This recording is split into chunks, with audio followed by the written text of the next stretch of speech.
لیکن دینی عبادت کرتے رہے، ہو سکتا ہے وہ ایسا انسان میں تصور نہ آئے جیسے پیران پیر حضرت غوث پاک شیخ عبد القادر جیلانی رحمۃ اللہ علیہ جنگل میں مراقبہ کر کے اللہ کے نام کا واپس آ رہے تھے، ایک درخت میں روشنی پھوٹی، آواز آئی، عبد القادر ہم تمہارے رب ہیں، تم ہمارے بندے ہو، ہم تمہاری عبادت سے اب خوش ہیں، اب تمہیں کسی نماز روزے عبادت کی ضرورت نہیں۔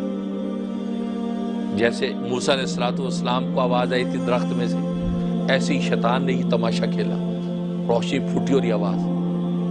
آپ نے ایک لمحے کے لیے سوچا کہ یار نماز تو نبیوں کو بھی معاف نہیں ہوئی، نبی کریم صلی اللہ علیہ وسلم جو آخری وقت میں پاؤں گھسٹتے ہوئے ہیں اور آپ کو جو مسجد میں لایا گیا آپ نے نماز پڑھی، تو یہ ضرور ابلیس کا دھوکہ۔ تو آپ نے کہا لا حول ولا قوت الا باللہ، مردود شیطان ملعون دفع ہو۔ انبیاء کو نماز معاف نہیں، مرتے دم تک فاعبد ربک حتی یاتیک الیقین۔ قرآن نے کہا ہے محمد اے پیغمبر اللہ کی عبادت کرتا رہے یہاں تک کہ تجھے موت آ جائے، یقین سے مراد موت۔ تو نبیوں کو نماز معاف نہیں، مجھے کہاں سے معاف ہوگی؟ جب یہ بات کہی تو دوبارہ بولا ہو، کیا کہتا ہے؟ کہا کہ عبد القادر آج تو اپنے علم سے بچ گیا ہے، ورنہ آج میں نے تجھے شکار کر لینا تھا۔ کیونکہ ظاہر ہے کہ آپ کو یہ علم ہے کہ نبیوں کو معاف نہیں ہوئی، اور یہ آیت میں نبی کو کہا فاعبد ربک حتی یاتیک الیقین۔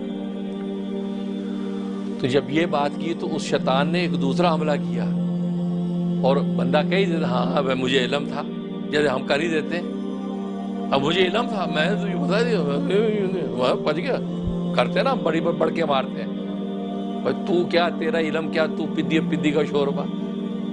حضرت شیخ عبد القادر جیلانی رحمۃ اللہ علیہ سمجھ گئے کہ ابلیس نے دوسرا حملہ کیا ہے۔ حضرت فرمایا کہ میرے علم نہیں، اللہ کے فضل نے مجھے بچایا، میرے علم نہیں، اللہ کے فضل نے مجھے بچایا ہے، تو فوراً دوسرے حملے سے بچے۔ تو دیکھو ابلیس تو یوں دھوکے ڈالتا ہے۔ اب آپ اپنے ایمان تقویٰ لے کے پھرتے ہیں، پتہ نہیں کہاں سے اس نے آپ کو پکڑنا ہے، آپ سوچیں کہ نہیں بس ہم ہی سب کچھ ہیں، اور کیا ہوتا ہے بھئی یہی دھوکہ ہے، یہی دھوکہ ہے۔ تو غضب و شہوت کا دھواں جو ہے یہ گھیر لیتا ہے عقل کو، اور وحی الہی کی روشنیوں کو مدھم کر دیتا ہے، اور انسان کو راہ سجائی نہیں دیتی۔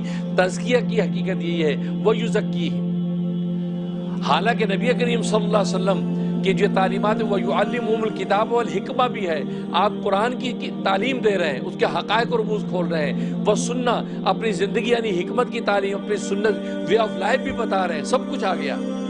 یتلو علیہم آیاتی، قرآن پڑھنا بھی آپ کو سکھا رہے ہیں، پھر تزکیے کی ضرورت کیا ہے؟ تو اس لیے کہ غضب ہو سکتا ہے، غضب و شہوت ان تینوں کو گھیر لے، آپ کے سارے علوم ربانی ہوں، سب کچھ ہو، لیکن نتیجہ یہ کہ غضب و شہوت پہ اگر گر گئے آپ کو منزل نہیں نظر آئے گی۔ تو وَيُزَكِّيهِمْ، تو نبی کیا کرتے ہیں؟ وہ تزکیہ کرتے رہتے ہیں، غضب و شہوت کا دھواں جو ہے وہ چھٹتا رہتا ہے اور منزل آپ کو نظر آتی رہتی ہے۔ جیسے واقعہ امام راضی کا آپ کو بتا رہے تھے، امام خرم، کہ ان کی امام راضی کو کیا کمی تھی؟ وَيُعَلِّمُ الْكِتاب کی کمی تھی، وَالْحِكْمَةِ کی کمی تھی، علم و معرفت کا پہاڑ، 32 جلدوں کے اندر قرآن کی تفسیر جس نے لکھی، امام راضی اتنا علم۔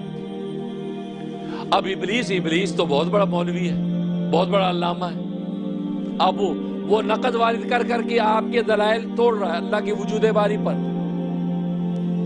اور وہ دلائل پیش کر رہے ہیں، وہ نقد وارد کر کے توڑ دیتا ہے۔ تو 100 کی 100 دلیلیں جو بنا رکھی، 99 دلائل بنائے تھے، تو سارے کے سارے ٹوٹ رہے ہیں۔ تو آخر میں پریشان ہو گیا کہ ہیں اس کو میں کس دلیل سے سمجھاؤں؟ حالانکہ یہ ان کو پتہ نہیں کہ بات دلیل کی نہیں، بات تو دل کی ہے، اور دل کی بات تو شیخ ہی کرے گا۔ شیخ وضو کر رہا ہے، وضو کا پانی ہاتھ میں لیا، ادھر اللہ تبارک و تعالی منکشف کیا، چیٹا مارا زمین پہ، پانی کو دے مارا، کہا کہ کہہ دو کہ مانا بغیر دلیل کے، کہا کہ ابلیس میں نے بغیر دلیل کے اپنے رب کو مان لیا۔ اتنا کہا، ساتھ امام راضی کی روح پرواز کر گئی، ایمان پر موت آ گئی۔